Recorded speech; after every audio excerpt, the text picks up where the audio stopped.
No pipelines on stolen native land. No pipelines on stolen native land. No pipelines on stolen native land. No pipelines on stolen native land. I'd like to introduce Freda and Toghestiy from the Unist'ot'en Camp to come up and share a few words.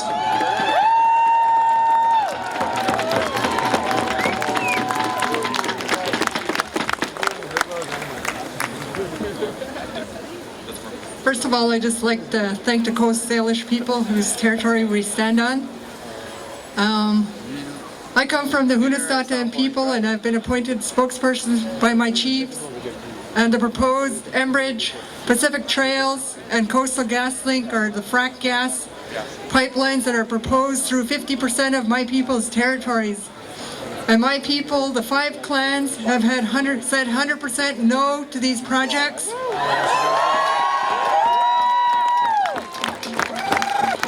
And 3 years ago, we built a cabin en route of Enbridge and have been living in it for the past year, and found out just this past year that Enbridge has moved its route 3 kilometers upstream, but we're putting more structures. We're starting to build a pit house, which is in the way of Pacific Trails, which is frack gas, because they're trying to sell it as natural gas, but it's not natural, it's frack gas, and that's the worst for our environment.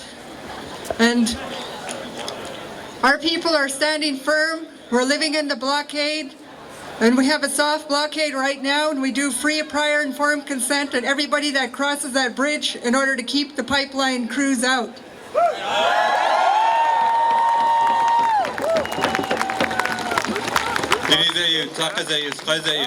I'd like to give a big shout out to our comrades and allies that have been alongside us since we started this fight.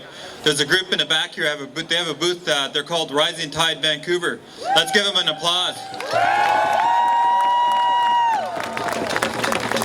You guys might have seen through social media over the last couple of weeks, there was a fracking rig that was erected in front of Christy Clark's house, and it got on the news. These guys are the ones that did it.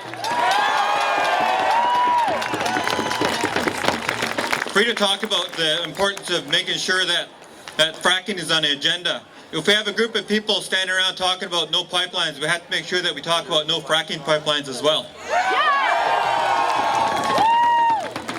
I was just talking to my good friend Damien Gillis. He's somewhere in the crowd here. Oh, here he is.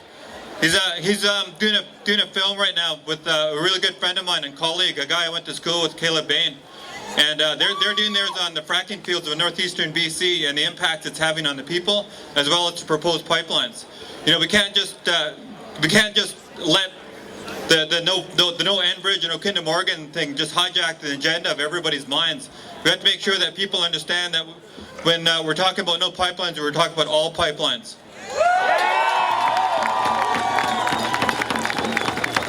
The fracking industry is just as destructive, if not much more destructive, than what's happening in the tar sands right now. I was just talking to Damien a little while ago, and he gave me some really cool statistics that I want to share with you guys. There are at least five proposed LNG pipelines for the North Coast right now. If these 5 proposed LNG plants actually get installed, the carbon footprint that will create is much far worse than what the tar sands are creating right now. So we have to stand up against everything that is being proposed by the oil and gas industry, because we don't need it. You know, when people talk about natural gas, you know, that natural gas, the natural gas concept, this idea of natural gas that a lot of us are familiar with for the last 50 years is gone. The natural gas reservoirs that are underground are drying up. What they're doing now is they're creating frack gas. It's very different. If somebody tries to tell you it's liquid natural gas or some liquid natural gas pipeline or some type of plant that liquid natural gas is going to be used in, they're lying. It's not liquid natural gas, it's liquid frack gas. The terminology is key, it's so important. If we're going to be making ourselves a lot more socially conscious and aware of what's going on with our environment and the threats to that environment, we have to make sure that we understand that fracking is fracking. It's not natural.